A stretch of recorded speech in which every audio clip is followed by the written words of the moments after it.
জন্মাষ্টমী উপলক্ষে কলকাতার ৫৭ নম্বর ওয়ার্ডে হয়ে গেল ধর্মীয় তথা সামাজিক উৎসব। জন্মাষ্টমী মানে হিন্দু বাঙালিদের কাছে একটা বিশেষ আবেগ।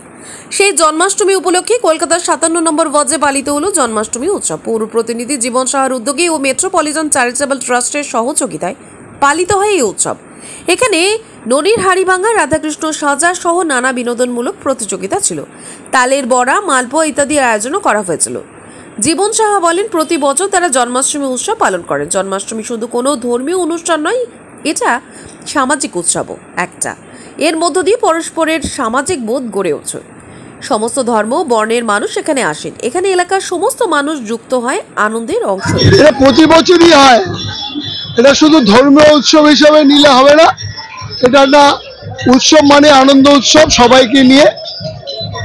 গোপাল আমাদের অত্যন্ত প্রিয় একটা দেবতা, তাকে কেন্দ্র করে আমরা বিভিন্ন রকম ভাবে প্রোগ্রামটাকে সাজিয়েছি, কর্মসূচি নিয়েছি। গোপালের যেমনি হাড়ি ভাঙাও এখানে আছে, যেমন কিছু সাজো নেই, কিন্তু কৃষ্ণ আর রাধার রূপে সাজা আছে।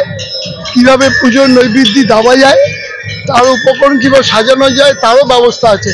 অত্যন্ত মনোজ্ঞ কর্মসূচি, সবাই পার্টিসিপেট করেছেন, অঞ্চলের মানুষ। আমরা অত্যন্ত তৃপ্ত।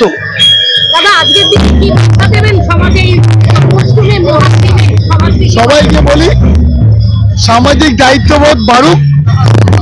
আমরা সবাই একই জায়গায় একই প্রান্তে বসবাস করি, এটা ভাবতে হবে।